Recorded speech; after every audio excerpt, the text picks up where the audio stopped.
Okay, we're going to be talking about a concrete mount. We're going to be mounting a 75-inch television on a concrete wall. That's the exterior wall of a home here in Florida, in Southwest Florida. It's got a 1/2 inch drywall, then a 3/4 space because there are furring strips that attach the drywall to the concrete block.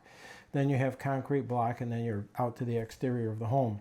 So what we're going to show in this picture here is this is the thumbnail for the video, mounting a 75-inch TV alone. This is the wall we're talking about. The customer asked me to put the TV 40 inches above the floor. That gives them some room to put an entertainment center and some different things. The TV's 76 inches off the ground at its highest point. So it's 40 inches up plus the 3-foot height of the TV is 76 inches. And then what I had to do is just calculate the offset for the actual TV mount, and we'll talk about that in a second. In the foreground, you see the ladder. It's tilted in. The back is longer than the front. I turned that ladder into a homemade crane, and that's what I used to put the TV in because I was mounting it alone, didn't have any help. In the next picture, this is a picture of the mount. This is a Santa's mount, Santa's preferred. You get these at Costco. It's a model SLF 428. That's SLF 428. And I advocate full motion mounts over flat panel mounts or flat wall mounts. I don't like them. I find them to be very limiting. Some people like them because it's simpler to put the TV up. You don't have a lot of measuring and offsetting to do. The problem is if you're doing a lot of gaming and you're going to switch cables on and off, or you're going to make a change down the road, a lot of times those TV mounts just hold you back and they just don't give you the full potential. This thing will extend out 28 inches from the wall. You can spin it for game day. You can rotate it. There are different things you can do. It's just fantastic. So again, this costs about 120 bucks. You can get flat mounts for like 30 bucks. But hey, if you're spending $700 to $2,000 on a television, don't cheap out. Buy a good mount. So I always advocate full motion mounts. The next picture is a picture of a mount on the wall. This is the actual base mount for the Santa's installation. Right now you see the two wings on the top and bottom. They're open. You can see 3 blue screws. I just leveled this and started drilling the holes and just put the screws in and then decided to take a picture. Again, the customer wanted the TV to be, when we were done, 40 inches above the floor. So I ended up putting this mount about 13 inches higher than that because that's what the measurement turned out to be. I actually took the parts of the mount, set them on the back of the television, which was laid down flat on a blanket, and I just measured and found that if I put this thing up about 13 inches higher than the actual bottom of the TV, everything would hit just perfect. So that's how you do that sort of thing. Very simple. This has a furring strip running right up the right side of the outlet where the drill is plugged in. And because of that, I was able to put a screw right in the center. So this thing, when it's done, is going to have 1, 2, 3, 4, 5, 6, 7 screws in it.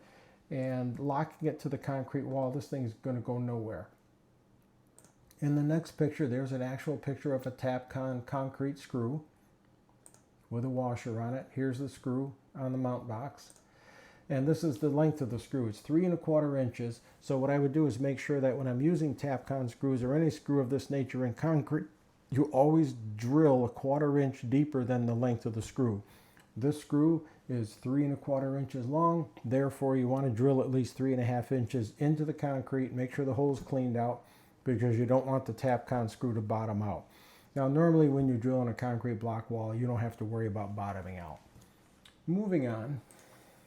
Make sure things are level. The more level you start with your base mount to the wall, the happier you're going to be when you go to level your TV. But you don't have to go crazy with it. Some people obsess over it. When you buy the better mounts, they have adjustments built right in, so you don't have to be so crazy about it. This is me putting in a wood screw into the center. Again, you grab as much strength as you can when you put a TV mount up. Here, I'm drilling in a white Tapcon to the left of that center screw, which is what you see in the screen, and then you see the other screws on the side. I just decided to put a couple of extra screws. I actually ran out of blue screws, so I had white ones in my truck. I used those.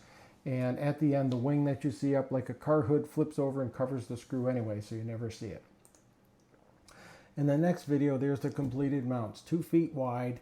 You've got a center screw at the top. You can see 2 screws off to the left, white and blue on the right, and then 2 blues on the bottom. So again, it's 1, 2, 3, 4, 5, 7 screws. Again, this mount is going nowhere in the concrete wall. And it's hanging a 75-inch TV. It's a Sony TV, and it weighs about 75 pounds. Here, we're putting on the actual mounting arm. And when you look to the next picture, the mounting arm, the top goes behind the TV mount to prevent it from just falling off the wall. And then you lock it in with some Allen screws. The next picture is going to show the bottom of the TV mount. The TV mount mounts on the outside of that TV mount base that's on the wall. You also see me pulling the plastic off of that little, I call it a car door or car hood hinge. You peel the plastic off and then you flip that open to close to conceal the screws.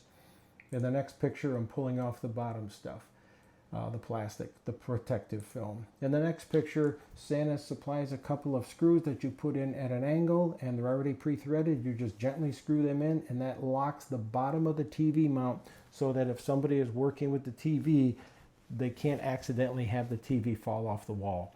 Santa, and actually every TV mount manufacturer I've worked with in recent years, they all do a fantastic job of safety. The next picture shows the actual ladder mount. Again, you can see the ladder leg in the back is longer than the leg in the front.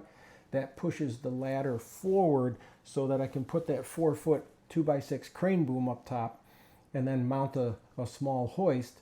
Then I slide the TV over under the TV. I still have it on its legs at this point. I always set the legs up, bring it over, and the last thing I'll do is take the legs off when I actually have the TV mounted to the wall. But you need the legs at this point, unless you have a blanket or somebody to help you. Again, I was alone. So the crane here has 50 pounds. There are 2 metal tent weights. They weigh 25 pounds apiece, and you can see those hanging in a kind of a weird angle off the back. I always put cloths down to protect tile and wood floors, and then I put a towel down in case the weights fall down, they don't damage the tile. They are not going to fall down, but that's just a good thing to do. All right, here you can see that I've pushed the crane boom forward and the crane itself forward enough to have the chains fall just about at the end of the extension of the mount. Then I'll slide the TV over and I'll strap it to the chain and be able to lift it right up. One more picture of the ladder mount getting ready to work.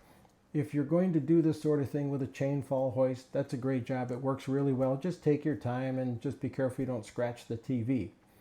If you're going to use ropes and pulleys with friends, never pull off the side of a ladder or you'll tip this thing right over. Just like a regular crane, it's not designed to be pulled to the side, either left or right. You want to make sure that you always pull front to back or up or down on a system like this. You can't pull off to the side. You'll tip everything over and really cause a lot of damage. You can see in this picture here, I took a gray ratchet strap and wrapped it around the top portion of the mount, the mount bracket that goes onto the television. I then hooked the ratchet strap together and just hung it off the hook. You can see that there.